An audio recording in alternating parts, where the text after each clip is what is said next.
જય સ્વામિનારાયણ। તમે આવા ચાના હબડકા લ્યો છો કે નહીં? અમારે તો જો બે વેવાયું મળ્યા હામે હામાં હબડકા લેવા અને સાથે વેવાણ પણ હતા।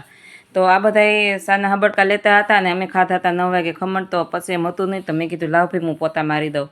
તો મારી મમ્મી કે આલે મારી દે, મારે એટલું કામ ઓછું। તો ભાઈને ખાવા હતા પકોડા, મને કે પકોડા બનાવી રહેજો। તો મેં એના માટે મૂકી દીધું કુકર અને આ બધા જો ફોનમાં વ્યસ્ત હતા। અને મારા મમ્મી મેં કીધું આદુ મરચાંની પેસ્ટ લાવ મમ્મી મિક્સરમાં કરું। તો કે ના ના લાવ હું ભાઈ ખાવણી દસ્તો લઈને બેસી જાઉં।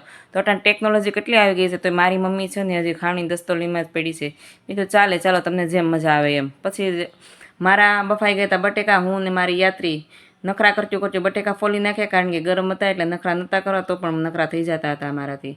અને ફાઇનલી મારા જે બટેકાનો માવો પણ રેડી થઈ ગયો હતો, એકદમ પનીરમાં બનાવ્યો હતો।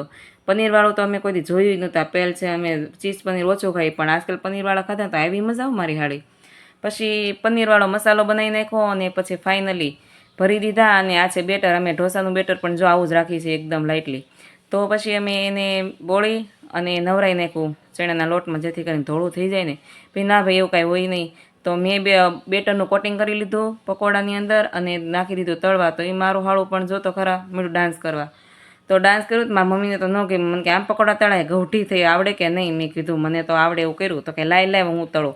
તો એણે વળી ત્રિકોણિયા કર્યા, ત્રિકોણિયા કરીને જો એવા મસ્ત મજાના તળવા મળ્યા। મેં કીધું હશે હો મમ્મી તમારામાં થોડુંક મને શીખવા મળ્યું। તો ખાઈ પીને નવરા થઈ અને પછી હું બેસી ગઈ કપડાં સંકેલવા। તો સંકેલતા મને મળ્યું એક ફાકું।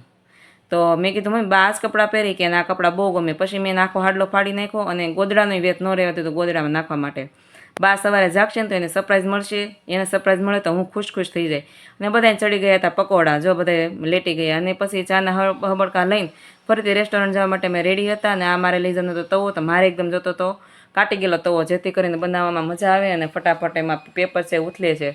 તો આ મેં ફાઇનલી મારો તવો છે એ ફાઇનલ કર્યો છે અને બસ આવો જ તવો મારે જોતો હતો। અને ફરીથી નીકળી ગયા હું મારો ભાઈ રેસ્ટોરન્ટ જવા માટે। તો ગૌધણ પણ આવી ગયું અને મારા કસ્ટમર પણ આવી ગયા। કસ્ટમર આવે તો અમે પણ ખુશ અને ગૌધણ આવે તો પણ ખુશ। અને આ છે મારો ભૂરો, તો એને કાનોડાની સિરિયલ બહુ ગમે, નવરા હોય ને એટલે જોઈ બસ કાનોડાને જોયા કરે। અને પછી હતું ક્રાઉડા 8 વાગ્યા પછીનું, અને 11 વાગ્યા હું આવું રહ્યું છું। તમને વિડીયો ગમે તો લાઈક શેર અને ફોલો કરી દેજો। યુટ્યુબમાં જો હોય અને વિડીયો જોતા હોય તો મારો પણ વિડીયો ક્યાંક આડો હોય ને તો સબસ્ક્રાઈબ કરી દેજો હો ને। તો બસ આવું ક્રાઉડ છે ને, તમે સુરતથી હોય ને તો પ્લીઝ મારા રેસ્ટોરન્ટ આવીને એકવાર વિઝિટ કરજો। અને શનિ રવિ અમે ત્યાં હોઈએ, અમને પણ મળજો અને અમને પણ આનંદ થાય કે ભાઈ તમે અમને મળ્યા। અને જો કેટલું મસ્ત ક્રાઉડ છે, આવું હોય અને સર્વિસ પણ અમે સારી આપીએ છીએ। હું નથી કહેતો, તમે આવો તો ત્યારે તમને ખબર પડશે। તો પ્લીઝ એકવાર વિઝિટ કરજો। Thank you.